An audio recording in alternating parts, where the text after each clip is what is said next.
présidente de l'association Cancer Espoir, et nous faisons une enquête dans différents services hospitaliers.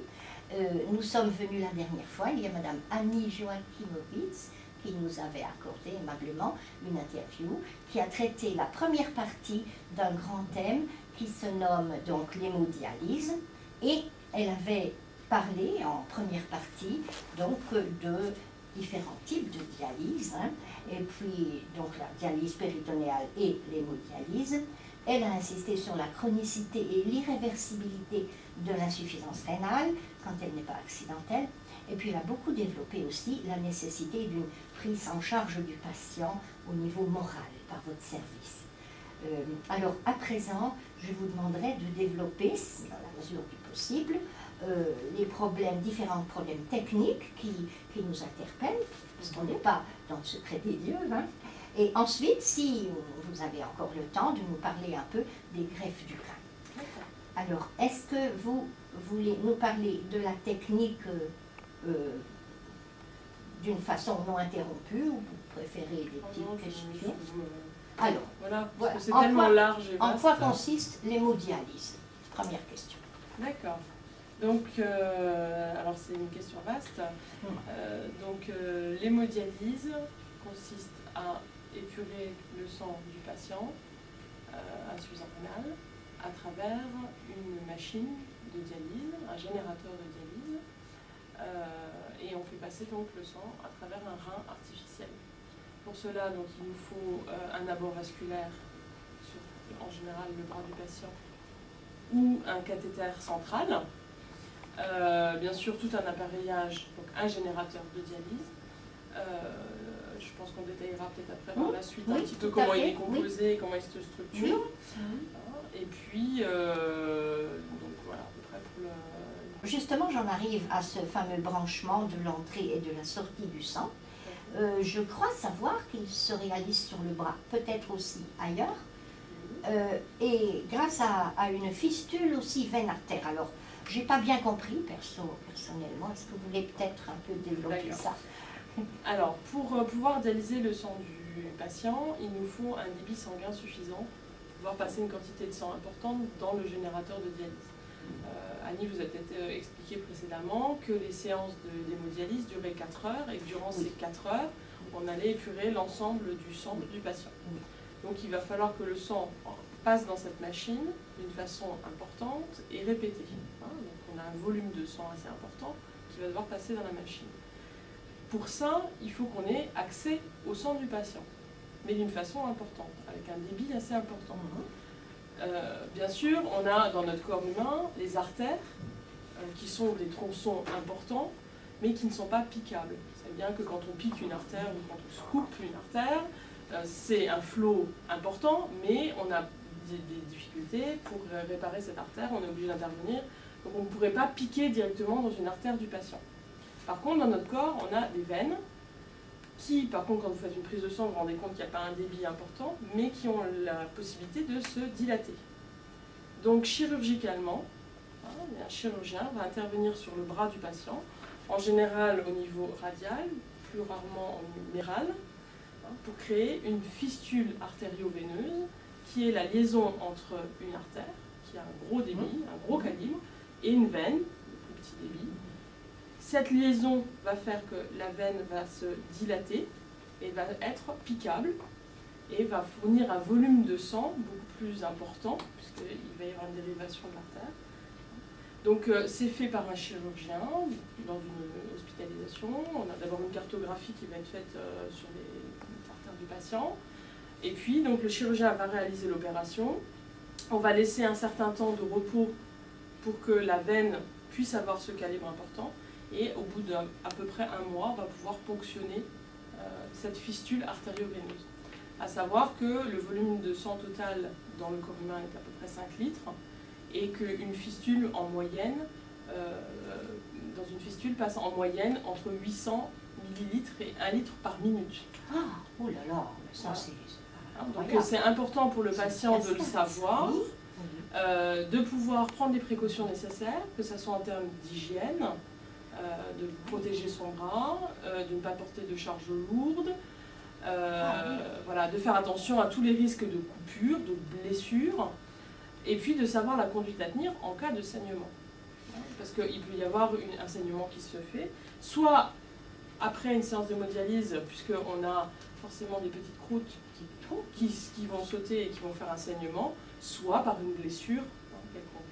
Donc à ce moment-là, on apprend au patient, lors de séances d'éducation, à comprimer son bras, puisque le seul moyen d'arrêter l'hémorragie, c'est d'appuyer de façon continue, pendant au moins un quart d'heure, sur la plaie ou l'orifice qui est béant. Voilà. Et normalement, les plaquettes font leur travail et le trou s'arrête de saigner. Voilà. Non, mais c'était très clair, là, oui, voilà. J'ai bien compris. Oui. Donc, et puis, il faut aussi apprendre aux patients à respecter toutes les mesures d'hygiène pour éviter les infections, parce que c'est quand même une porte d'entrée. Hein, donc, de bien faire attention à la maison de prendre. Alors, c'est des mesures simples, de prendre une douche, tout simplement, de garder ses pansements pendant au moins 6 heures pour éviter l'infection bactérienne, hein, voilà, et de se laver, d'avoir une hygiène correcte au niveau du bras. Je vous demandais, donc cette veine sera ponctionnée plusieurs fois par semaine? Alors elle est ponctionnée 3 fois par, enfin autant de fois qu'il y a de séances par semaine, en moyenne 3 fois par semaine. Voilà. Elle est ponctionnée 2 fois. C'est-à-dire qu'on va placer 2 aiguilles dans cette fistule. Une première aiguille qui va aspirer, donc la machine va prendre le sang et l'emmener jusqu'au dialyseur. Le dialyseur, c'est le rein artificiel. Oui. Et après, on met une deuxième aiguille où le sang propre va revenir au patient. Donc le patient va être piqué à chaque séance 2 fois sur sa fistule. Il y a donc 2 aiguilles, 3 fois par semaine. On met bien sûr des patchs pour enlever la douleur, qu'on va positionner sur les points de ponction 1 heure avant la séance, pour réduire un petit peu la douleur du piquage. Et puis donc après on apprend au patient à comprimer sa fistule. Je me permets de vous poser une question un peu spéciale peut-être, mais cette veine ne va-t-elle pas s'abîmer à force d'être piquée? Eh bien non, c'est la particularité de la fistule artério-veineuse, c'est que comme elle fait partie de votre corps humain, eh bien elle se régénère. Comme donc à force, voilà, elle va avoir une durée de vie qui va être assez longue, puisque c'est votre corps humain. La veine va se réparer au fur et à mesure, les plaquettes vont faire leur effet et vont réparer la membrane. Oui. Donc il va y avoir, normalement, une fistule peut durer entre 10, 15 ans, voire 20 ans, sans avoir de soucis. Alors bien sûr, il peut y avoir des complications. Vous avez quand même un trou à côté de l'autre, là, sur un petit espace, non? Alors on fait 3 petits trous, voilà, et on change de point à chaque fois. Voilà. Parce que ça ne serait pas mieux peut-être de mettre un porte-à-4 comme on en a pour les grasseurs? Alors le problème des porte-à-4, c'est que ça ne permet pas un débit suffisant. Puisqu'on est sur un tout petit débit, c'est très bien pour les patients atteints de cancer, voilà, perfusés pour mettre une quantité de médicaments en continu. Par contre, on n'a pas un accès au sang. Donc on va avoir du goutte à goutte si on est dans un porte-à-4. Voilà. Et il y a quand même de toute façon ce piquage. Alors on a une autre solution pour certains patients qui est une prothèse artério-veineuse. Donc pour les patients ayant des veines trop fragiles ou ayant eu de multiples fistules avec des complications, il faut savoir que les complications, c'est des hémorragies, je vous ai expliqué. On peut avoir des thromboses, c'est-à-dire des bouchons qui sont à l'intérieur et qui bouchent la fistule. Et on peut avoir des sténoses, c'est-à-dire des rétrécissements de la fistule, qui sont après traités chirurgicalement. Voilà. Donc pour les gens ayant eu des soucis ou pour les gens n'ayant pas un capital veineux permettant de faire une fistule, on peut mettre une prothèse artério-veineuse, voilà, qui est une prothèse donc, où on relie la prothèse à l'artère et de l'autre côté à la veine. Voilà. Et donc du coup, on va piquer dans la prothèse. C'est une prothèse qui est en maille très très serrée. Oui, en dacron, voilà, encore plus fin. C'est très très fin, c'est vraiment de la nanotechnologie. Quand on va passer l'aiguille, les mailles vont se détricoter, l'aiguille va passer, et quand on va enlever l'aiguille, les mailles se retricotent et referment. C'est assez formidable. Voilà. Sauf que, comme déjà c'est un dispositif qui n'est pas de votre corps humain, il y a toujours une adaptation du corps, voilà, de rejet, d'adaptation et tout ça. Et de plus, c'est un matériel médical qui va s'abîmer avec le temps. Oui, aussi. Donc la durée de vie d'une prothèse, elle est plutôt de 5 en moyenne 5 ans, entre 5 un peu plus. Donc voilà, par rapport à une fistule qui peut durer 10 à 15 ans, voilà. Mais c'est une intermédiaire. Oui, j'en ai appris pas mal. Voilà. Hein. Et le troisième abord, si je peux me permettre, Oui, c'est le cathéter central, qui est en général posé en urgence ou par impossibilité de se servir d'un autre abord vasculaire. Donc c'est un cathéter central qui est posé souvent ici en jugulaire ou en périphérie, en fémorale, Oui. hein, et donc qui a deux branches, qui se trouvent dans des gros tronçons artériels, avec tous les risques de complications, d'infections que ça peut entraîner. Donc c'est des choses qui sont temporaires, mis en urgence ou s'il n'y a pas d'autre solution. Et on a un cathéter qui s'appelle le cathéter de Canot, qui est là un cathéter central avec deux branches, qui sont tunnélisées, qui passent donc sous la peau assez profondément, et qui là, lui, est un cathéter qui peut rester en place quelques années, on va dire 1 an, voilà, ou un peu plus longtemps. Et c'est toujours des solutions temporaires en attendant, ou alors des patients qui ont Avec les deux branches, une pour la veine, une pour l'artère, toujours pareil. Oui. Et donc, mais là, elles sont tunnélisées, c'est-à-dire qu'elles passent sous la peau et elles oui. vont dans des gros tronçons. Donc, c'est pas tout à fait le même dispositif. Elles sont pas ici directement dans le cou, elles sont beaucoup plus basses au niveau de la poitrine. Et du coup, là, on a toujours ce risque d'infection. Hein, c'est quand même une voie centrale, hein, mais c'est du matériel qui peut rester beaucoup plus longtemps en place. Oui, oui. C'était très clair et intéressant. J'espère. Alors, maintenant, comment s'effectue précisément le filtrage du sang? Quels matériaux le permettent? Alors, si on rentre dans les matériaux, ça va être très compliqué. Ce sont des membranes, je crois savoir qu'elles sont ce qu'on appelle semi-perméables, Voilà, tout à fait. espacées d'un côté et pas de l'autre. Et voilà. Mais Alors en fait, ce sont des membranes qui sont, vous imaginez la taille d'un cheveu, oui, mais un cheveu qui serait creux. oui, Donc le sang passerait dans le creux, oui. et le dialysa, il tourne autour.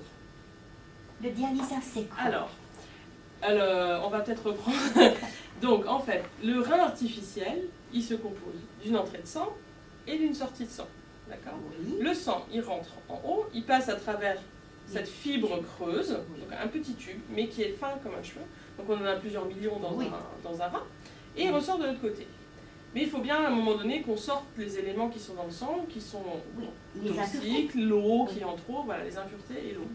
Donc on a un dialysa qui est composé d'eau osmosée. Alors l'eau osmosée, c'est une eau un petit peu particulière qui est traitée, biosmosée chez nous, très purifiée, donc qualifiée comme ça. oui. On va avoir une solution acide avec des électrolytes, du calcium, du sodium, et puis une solution de bicarbonate qui va être une solution tampon pour le pH du patient. Cette solution-là, elle est à la même température que le corps du patient. C'est cela que vous appelez la solution osmosée, c'est cela? Alors ça, c'est un dialysa. Ah, voilà, oui. c'est le dialysa. Le dialysa, il est composé de 3 choses, donc ce que je vous disais, l'eau osmosée, l'acide avec les électrolytes, c'est une solution qui est plutôt acide, et une solution tampon avec du bicarbonate. On mélange ces 3 éléments-là et ça nous produit un dialysa. Donc nous, le médecin peut intervenir sur ces 3 éléments, enfin pas sur l'osmosée, mais en tout cas sur l'acide, en réglant certaines choses, les concentrations, voilà. Oui. Et on produit un dialysa qui est propre pour le patient, concentré pour chaque patient. Oui. Il est mis à température du corps humain, voilà, et il va passer à contresens du sang. C'est-à-dire le sang, il rentre par en haut, il sort par en bas, et le dialysa, il passe à contresens. Dans le creux des tubes ou à l'extérieur? Alors à l'extérieur des tubes. Voilà. Ils ne sont jamais directement en contact. On ne les mélange pas l'un et l'autre. Il ne faut pas. Donc le sang passe dans le creux du tube, et le dialysa passe dans... Alors il passe dans un sens, et le dialysa passe dans l'autre sens. Dans l'autre sens, mais autour. Voilà. Il y a un double canal. Un double tube en quelque sorte. Voilà. Et donc, forcément, les électrolytes qui sont... de la physique de base, c'est-à-dire d'un milieu concentré vers un milieu moins concentré, on va réussir à attirer, par exemple avec le sel, on va attirer l'eau, des choses comme ça, et on va pouvoir l'urée, la créatinine, le potassium qui est en trop, puisque le dialysa va attirer tous les éléments qui sont en trop, et par contre on va pouvoir donner du calcium au patient, on va pouvoir donner du magnésium.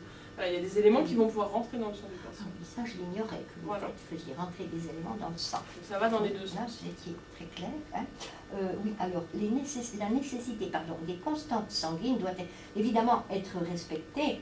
Alors, vous avez, je pense, des appareils de mesure très surveillés ou automatisés de façon telle que Oui. Alors, les constantes sanguines, qu'est-ce que vous entendez par Eh bien, là? les constantes, par exemple, l'urée peut se permettre de varier dans certaines concentrations, ni plus ni moins. C'est vrai pour le chlorure de potassium, pour plein de... Alors, on a deux choses dans l'hémodialyse. On va évaluer l'hémodialyse dans deux domaines, en quantité et en qualité. En quantité, c'est-à-dire que notre patient en suffisance rénale va avoir une diurèse qui va se réduire. C'est-à-dire qu'il va beaucoup moins uriner, voire plus du tout, une fois qu'ils vont être en hémodialyse. On va avoir une réduction. Et en même temps, le peu qu'ils urinent ne suffit pas à compenser ce qu'ils absorbent, que ce soit dans l'alimentation, et par l'eau, ou simplement les boissons, tout ce qui va être consommé. Donc le patient, forcément, va se mettre en surcharge hydrique, c'est-à-dire que l'eau va rester dans son corps. Il va avoir trop d'eau dans son corps, ce qui va entraîner les jambes qui vont gonfler, de la dyspnée, de la fatigue, etc. Donc, quand ils vont venir en hémodialyse, le médecin, par toutes les radios, la biologie qu'il va pouvoir avoir, va définir un poids sec du patient. Ça, c'est une donnée importante parce que les patients, ils connaissent ça, leur poids sec. C'est l'évaluation du poids que vous feriez sans eau en trop dans votre organisme. En trop. En trop dans votre organisme. Parce qu'on a tous de l'eau dans l'organisme, oui. Sans eau en trop. Donc, ce poids sec, et donc entre deux séances de dialyse, forcément, le poids du patient va augmenter puisqu'il va avoir une réserve d'eau qui va se faire dans son corps. Et il va falloir enlever cette eau. Donc concrètement, quand le patient va arriver, il va être accueilli au service, la première chose que l'infirmière va faire, ou l'aide-soignante, c'est peser le patient pour voir ce trop d'eau qui va être évalué en nombre de kilos à perdre. D'accord? Et donc on va rentrer ça dans la machine, et à la fin de la séance, quand c'est terminé, on repèse notre patient, et on voit s'il a perdu son kilo d'eau. Donc ça va être la quantité d'hémodialyse. C'est-à-dire qu'on va enlever directement, là on va pouvoir voir qu'on enlève une quantité d'eau. Par contre, pour tout ce qui est urée et créate, on ne pourra pas le voir à l'œil comme ça, et ce n'est pas la machine qui va l'analyser quand elle prend le sang. Elle va nous donner un certain nombre de paramètres, mais pas forcément ceux-là. Donc pour évaluer la qualité de notre dialyse, on va pouvoir la mesurer par une prise de sang avant la séance, et une prise de sang après la séance, où là on va voir par exemple le potassium chuter, l'urée, la créate revenir à une normale, quasiment normale comme toute personne saine. Oui. Voilà, ça va chuter. Et puis donc on va évaluer comme ça la qualité de la dialyse. Oui. Est-ce qu'il peut arriver que vous ayez enlevé, que la machine ait enlevé trop d'une certaine valeur de potassium par exemple, ou est-ce que ces paramètres de fonctionnement sont réglés de telle façon qu'elle n'en enlève jamais trop, mais plutôt pas assez? Voilà, c'est plutôt ça. Elle en enlève plutôt pas assez que trop. Oui, parce que là, ça devient parce qu'il faut savoir aussi que les insuffisants rénaux montent dans des chiffres pardon, très très importants. Combien de potassium, par exemple, par litre? On peut aller à du 5, 8, 6 de potassium. Ça peut arriver chez des patients qui ne suivent pas un régime adapté. Hein, donc du coup, mais là, donc on va forcément redescendre, mais c'est pas non plus en 4 heures qu'on va arriver forcément. En 4 heures, on n'arrive pas forcément à l'idéal. À descendre dans un idéal. On va descendre dans quelque chose de plus respectable. Oui. Et par contre, chez les patients qui vont arriver avec un potassium tout à fait normal, ben, la machine ne pourra pas enlever plus, puisqu'elle est paramétrée et qu'elle ne peut pas attirer plus que ce qu'on lui demande. Ah oui, mais existe-t-il des produits chimiques extérieurs que vous allez rajouter pendant la dialyse selon les nécessités? Non. De produits chimiques? Par exemple, je parle de produits chimiques, par exemple du potassium. Supposons que vous constatiez après coup qu'il n'y a plus assez de potassium. Alors ça, c'est pas possible puisque de toute façon, la concentration dans la poche, dans le dialysat, elle est à la moyenne de ce que doit avoir le patient. Donc de toute façon, il ne peut pas attirer. Pas ce problème-là. Voilà. Après, on a juste des régulations pour les patients qui sont diabétiques, éventuellement dans le sucre, dans le glucose, des choses comme ça. Mais sinon, on ne va pas injecter d'autres... Est-ce que la dialyse élimine également l'excès de sucre? L'excès de glucose, quoi. Ça dépend pour certains patients. Pas forcément. Vous pouvez obliger l'appareil à éliminer une certaine quantité excédente. Non, pas toujours, parce que donc, le dialysat doit être souvent chargé en sucre pour pouvoir attirer un certain nombre d'autres éléments. Donc ça ne corrige pas forcément, mais pour les patients qui sont par exemple diabétiques, eh ben, on va faire leur injection d'un sucre comme d'habitude. Voilà. Oui. Alors, quels peuvent être les éventuels risques qui sont pendant une hémodialyse, qui peuvent être liés soit au patient, soit à l'environnement? Ce serait l'infection. Alors, on a des risques majeurs et puis on a des risques mineurs. Alors, les risques majeurs, entre guillemets, vont être l'infection, qu'on ne va pas pouvoir voir forcément tout de suite, hein, mais le risque d'infection. Et puis, on a tous les risques hémodynamiques qui sont liés au fait qu'on est sur une circulation extracorporelle. C'est-à-dire qu'on va quand même mobiliser un certain nombre de litres de sang, enfin, de quantité de sang dans la machine, hein, et donc le patient va le ressentir directement dans son corps. Donc, il n'y a pas de douleur, mais on peut avoir des chutes de tension, des sensations de malaise, des choses comme ça. Donc le patient est surveillé en permanence pendant la séance par l'infirmière qui le prend en charge, qui reste dans la salle. Donc une infirmière prend en charge 4 patients. Et donc si vous voyez le service, elle est là en permanence au lit du patient. Et on a toute une batterie d'alarmes qui vont se faire, ou par exemple des alarmes qui vont être directement liées à la fistule, un débit insuffisant, une pompe qui n'arrive pas à aspirer, des choses comme ça, mais qui vont être aussi liées au patient. On va lui prendre la tension toutes les demi-heures, voire tous les quarts d'heure si besoin, et de le surveiller. Un patient qui va être peu stable va être surveillé par scope, par des choses comme ça. On va lui surveiller sa température, on va surveiller tous les éléments cliniques qu'on surveille sur tous les patients qui sont sur une CEC ou dans une technique un petit peu particulière. Par contre, pour les patients qui sont stables et depuis un certain nombre de temps en hémodialyse, il va y avoir juste une prise de tension. Concrètement, pour le patient qui va être dans son lit, une fois le piquage terminé, il va avoir une prise de tension toutes les demi-heures. Bien sûr, l'infirmière qui va virevolter autour de lui et prendre un certain nombre de paramètres, mais il va pouvoir être relativement serein pendant sa séance, même parfois s'endormir et être au calme. Hein, je veux dire, il n'y a pas plus d'intervention une fois que la dialyse est en marche que ça.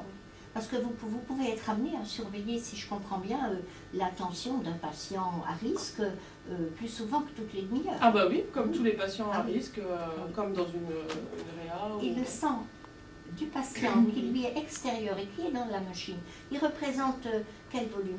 Alors ça représente à peu près 200 à 300 millilitres. C'est pas c'est pas un litre. Voilà. Ah, non, ça ne risque pas de l'anémier. Alors en tout, on a à peu près 600 millilitres qui vont circuler dans tout l'appareil. Mais on compense ça, c'est-à-dire que quand on va sortir le sang du patient, en même temps, on va le compenser par un apport de liquide. Donc hémodynamiquement, pour le cœur et pour l'organisme, on le compense au début et à la fin donc, de la séance, hein, parce qu'il faut bien remplir entre guillemets la machine, mais c'est compensé en volume par un liquide injecté, par le dialysa, qui est le liquide le plus proche du sang, du plasma. Voilà. C'est-à-dire que ce n'est pas de l'eau pure, évidemment. Non. Et donc du coup, le patient hémodynamiquement n'a quasiment aucune répercussion de ça. Oui. Bon. Merci. Alors vous nous aviez donc dit la durée 4 heures. Hein, oui, en moyenne. Oui. En moyenne. La fréquence hebdomadaire, vous nous avez dit entre environ 3 séances, non? En moyenne, c'est 3 séances de 4 heures par semaine. Oui. Ou matin, ou l'après-midi, ou dans certains centres aussi la nuit. Et même la nuit? Oui. Il y a certains centres, pas le nôtre, mais qui proposent... Surchargés quand... Non, c'est pour permettre aux patients d'avoir une activité la journée et de dialyser en début de soirée. Oui. Est-ce qu'il y a une nécessité d'être à jeun ou au contraire d'absorber davantage d'aliments? Alors il n'y a pas besoin d'être à jeun. On n'a pas besoin non plus d'absorber des quantités non plus. Pas du tout. Par contre, il faut savoir que durant la première heure de dialyse, on peut se permettre de manger des aliments un peu plus riches, par exemple en potassium. Je pense souvent à nos patients qui regrettent de ne pas pouvoir manger autant de chocolat ou de fruits secs qu'ils ne pourraient. Et durant la première heure, et bien oui, parce que le potassium va être directement éliminé par la dialyse. Voilà. Donc la première heure de dialyse est l'heure de récréation, entre guillemets, où on va pouvoir avoir la récompense. Ouais. Ah, ben oui. Bon, alors, donc vous nous avez parlé de la surveillance du patient, bien clairement, il y a donc une infirmière pour 4 patients. Pas de problème. Alors, est-ce que le déroulement de cette dialyse est également surveillé à distance, comme c'est le cas en cardiologie, par exemple? Vous avez une surveillance par caméra. Là, non. Pas du tout. L'infirmière est au chevet du patient. Alors, bon, donc là, on a vu tout ça. Le maintien de la température du sang, en fait, il est chauffé sous thermostat, je pense, pour pas il se refroidit. Alors c'est le dialysa qui, comme il passe le long des tubes dans le rein, Oui. donc on a le sang qui passe, Oui. qui est à température du corps, Oui. et puis le dialysa est à température, et le circuit est maintenu dans l'intérieur. Maintenu dans une sorte de thermos. Même Et- pas, on a simplement des capteurs, et puis le fait de passer dans les Maintenir à 37, circuits, 36, le 37 circuit est degrés. maintenu à 30, oui. Exactement. Voilà. Vous en êtes à un degré près quand même. À demi-degré près. À demi-degré près, oui, d'accord. Oui. Bon, alors, oui, alors finalement, pour le confort de ces patients en train d'être dialysés, ils sont installés comment? Dans des fauteuils particuliers? Peuvent-ils lire, regarder la télé, se nourrir normalement? Alors, pour les patients, donc, la seule chose qu'on demande, c'est qu'ils aient une tenue adaptée pour qu'on puisse avoir accès facilement à leur rapport vasculaire, mais ce qu'ils ne demandent pas non plus, voilà, c'est un peu de t-shirt. Voilà. Après, ils sont installés, alors certains centres d'autodialyse les installent dans des fauteuils, ça veut dire qu'on n'est pas obligé d'être dans un Couché, voilà. Nous, ici, nous travaillons dans un centre lourd où les patients présentent d'autres problèmes médicaux. Ce qui fait que nous ne proposerons pas de fauteuil parce qu'en cas de problème, c'est un petit peu plus difficile pour intervenir. Donc chez nous, les patients sont dans des lits. Donc, bien sûr, des lits relevables, télécommandés avec les jambes, les pieds qui se lèvent. Voilà. Ah oui, c'est bien. Alors, on a la possibilité de lire, bien sûr.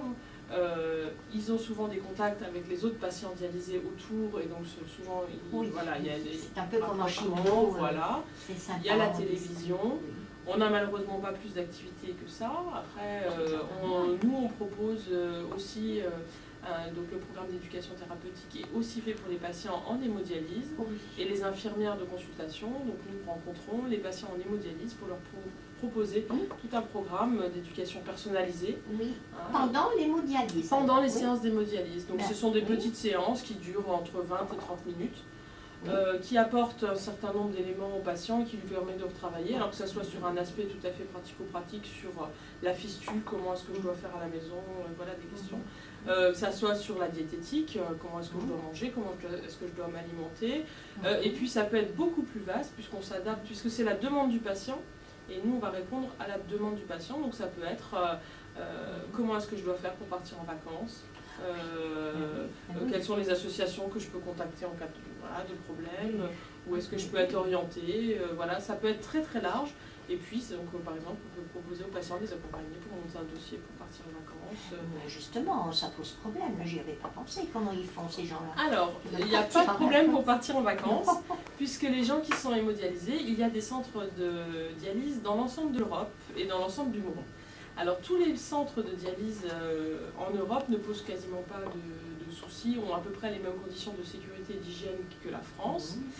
Après les centres mondiaux, on a nous beaucoup de contacts avec les centres du Grand Maghreb, Algérie, Maroc, Tunisie qui travaillent à peu près comme nous, en sachant qu'il y a juste une différence qui n'est pas moindre, c'est qu'en Europe, la sécurité sociale française va faire les démarches et va prendre en charge, après accord bien sûr, les séances de dialyse. Par contre, dans les autres pays du monde, le patient va devoir payer ses soins et sera remboursé par la suite.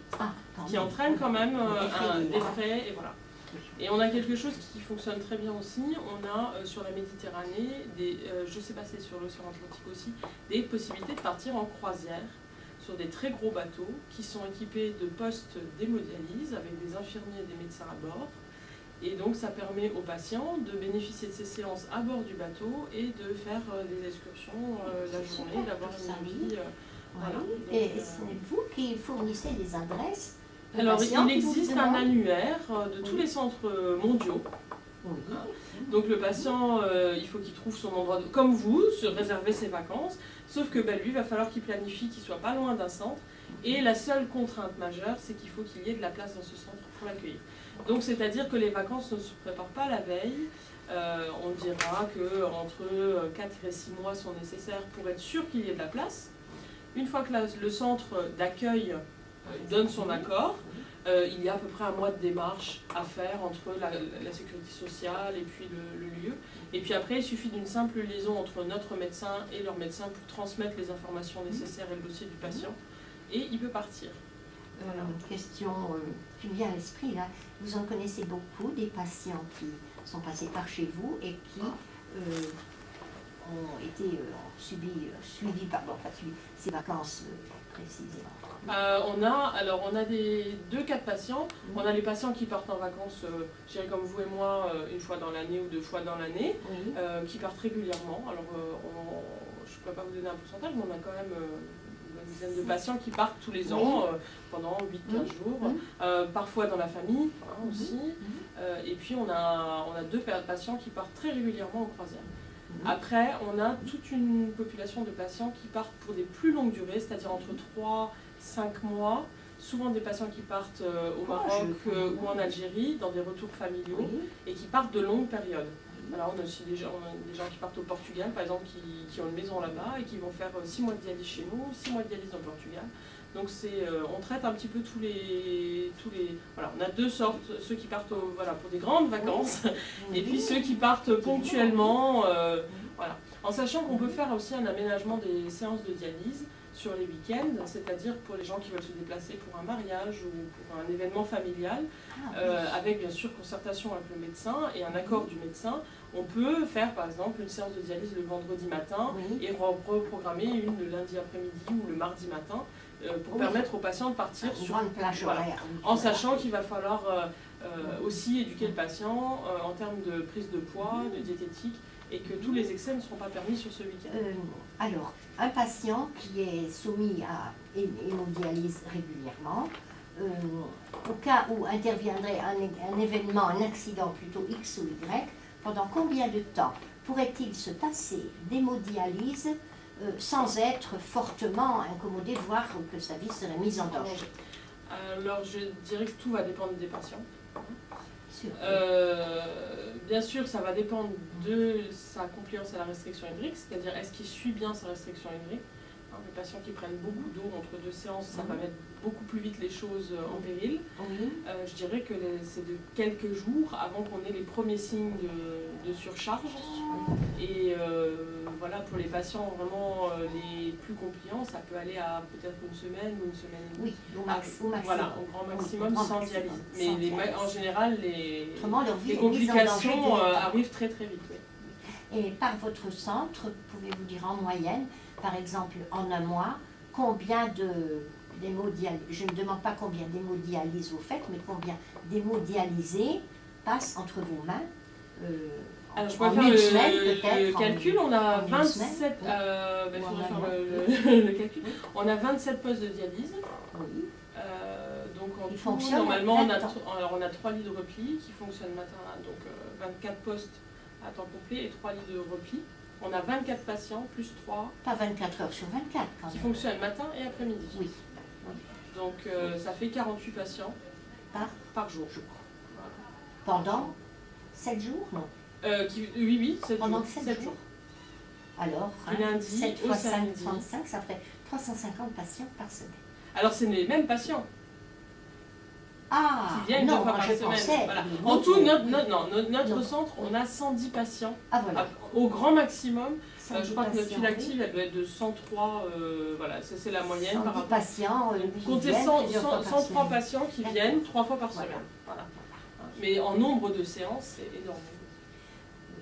Et généralement, vous les trouvez, vous trouvez leur morale comment?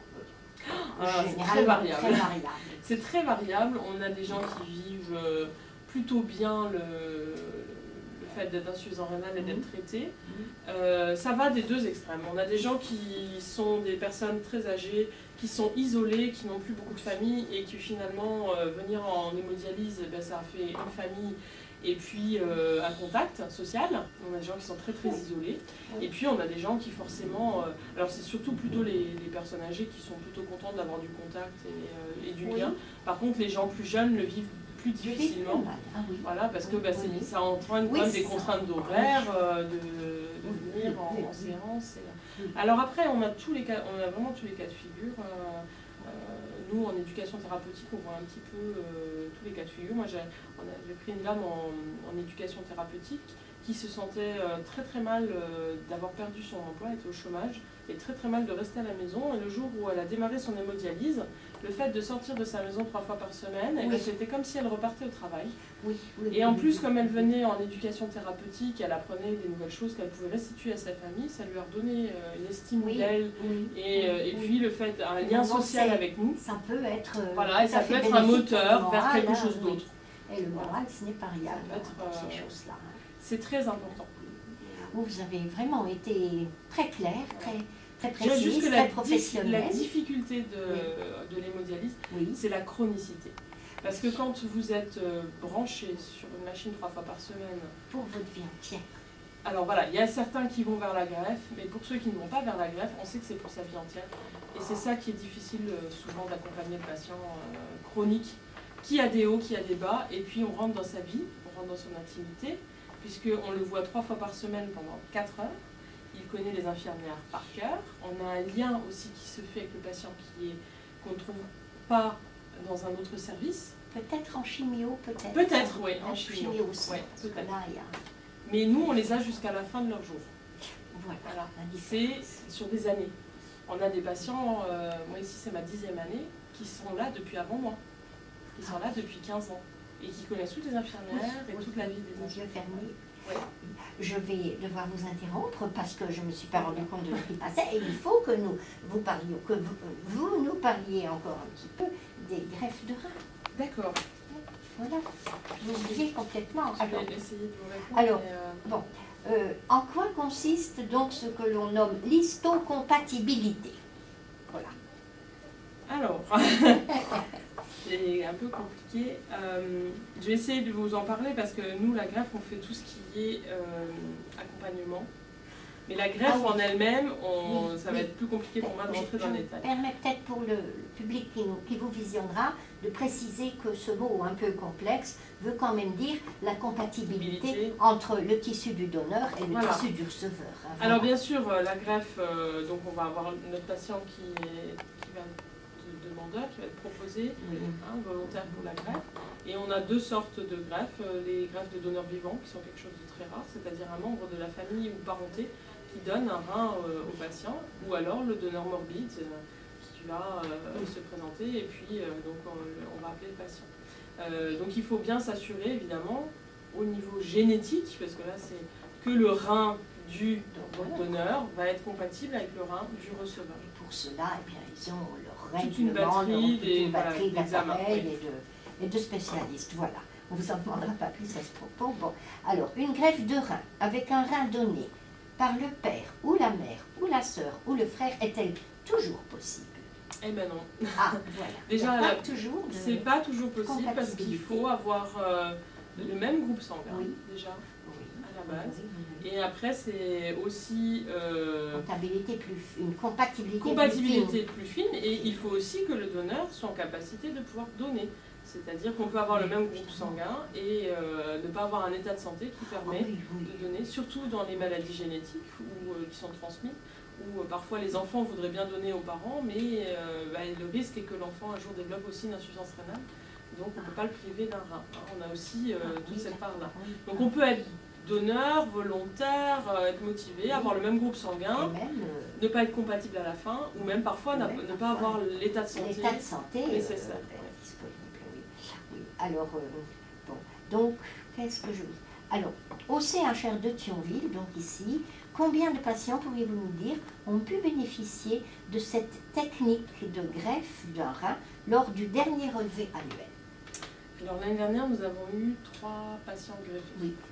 Nous avons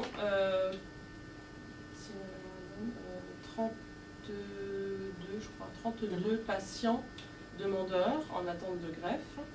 Pour vous donner un petit peu une info un petit peu plus large, on travaille beaucoup avec le centre de Nancy, qui est le plus proche géographiquement.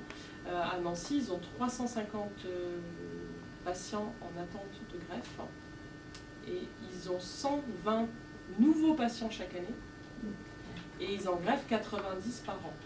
Ah non, Donc ça veut dire qu'il y en a quand même 120 nouveaux et il n'y en a que 90 qui seront greffés et on en a toujours un 350 grand qui attendent. déficit. Voilà, ouais. Avec Bon Secours aussi, vous travaillez? Ah, Bon Secours ne greffe pas du tout.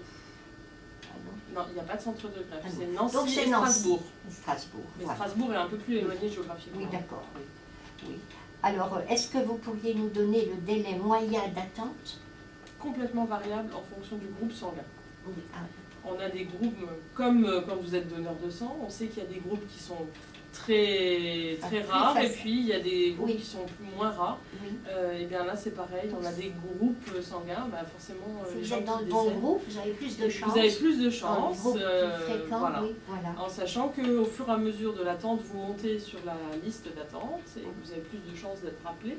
Oui. Je dirais que le délai moyen varie. Alors on a très rarement, mais ça arrive, des gens qui sont appelés dans la semaine où ils sont inscrits, mais ça c'est très rare. Le délai moyen varie entre 6 mois et jusqu'à 1 an et demi en moyenne. Il y a des gens qui attendent plus longtemps. Oui. Alors, une greffe réussit-elle toujours? Ah non, ça arrive qu'il y ait des complications, comme dans toutes les opérations. En règle générale, on va dire que la grande majorité des greffes se déroulent très bien et pour le patient. Après, il peut y avoir des complications. Et puis, il faut savoir aussi que pour que le rein du patient soit accepté, et on va descendre ses défenses immunitaires grâce à un traitement, et il peut y avoir des phénomènes de rejet, où le patient prend mal son traitement, ou simplement le corps du patient réagit de façon... voilà. Et puis, il peut y avoir des rejets. Oui, alors justement, oui. Alors j'en arrive justement. Les médicaments pour réduire les risques de rejet, que vous appelez donc les immunosuppresseurs, si on ne me trompe pas, doivent-ils être pris la vie durant d'abord? Et deuxième partie de la question, et sont-ils très agressifs pour la santé générale du patient? Alors, je ne suis pas grande spécialiste de ce genre de traitement, puisqu'il est géré à Nancy en post-greffe. De ce qu'on en sait, c'est que la recherche a énormément avancé et qu'avant, il y avait toute une grosse batterie de médicaments à prendre qui s'est fortement réduit et qui maintenant est plus acceptée. On a fait un gros progrès dans ces traitements-là et ils sont beaucoup mieux tolérés aussi par le patient. Ils sont moins agressifs qu'il fut un temps. Maintenant, ils seront pris la vie durant, la vie de la greffe, voilà, du temps qu'il y a la greffe, il faudra prendre. Alors après, on s'adapte. Voilà, la greffe restera la vie durant. Voilà, elle restera jusqu'à ce que si un jour ça ne marche plus. Donc voilà, du temps où on a le greffon en soi. Alors après, bien sûr, les traitements vont être adaptés, réduits et modifiés. Ils ne sont pas toujours aussi importants, mais il y aura toujours un suivi.